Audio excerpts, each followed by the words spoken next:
ॐ सहनाववतु सहनौ भुनक्तु सह वीर्यं कर्वावहै तेजस्विनावधीतमस्तु मा विद्विषावहै। ॐ शान्ति शान्ति शान्ति। हरि ओम। श्रीराम जय जय राम। श्रीराम जय राम जय जय राम। श्रीराम जय राम। श्रीराम जय राम जय जय राम। श्रीराम जय राम। श्रीराम जय राम जय जय राम। श्रीराम जय राम। श्रीराम जय राम जय जय राम।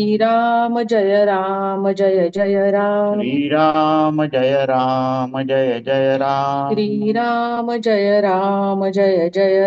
श्रीराम जय राम जय जय राम। श्रीराम जय राम। श्रीराम जय राम जय जय राम। श्रीराम जय राम। श्रीराम जय राम जय जय राम। श्रीराम जय राम।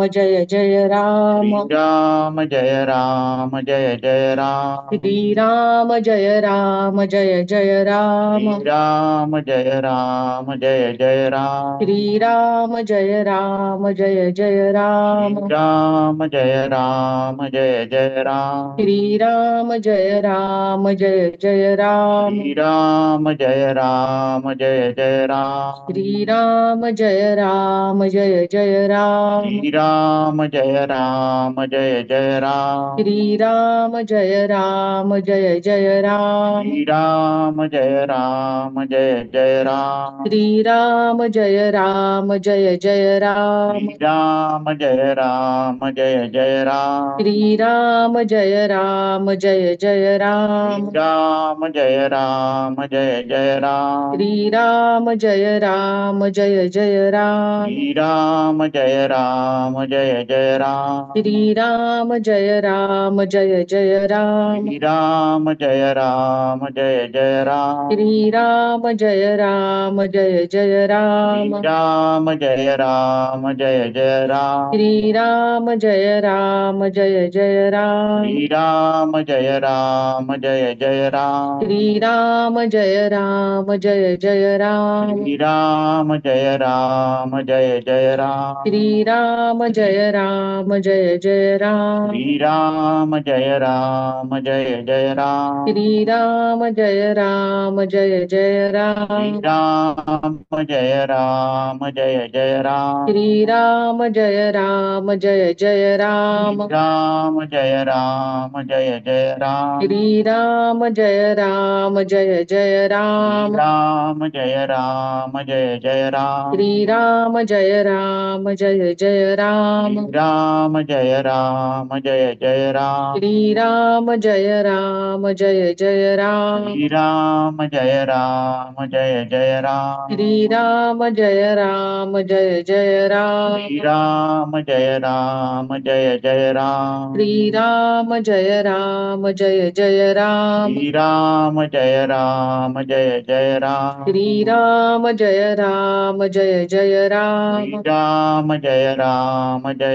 राम। श्रीराम जय राम। श्रीराम जय राम जय जय राम। श्रीराम जय राम।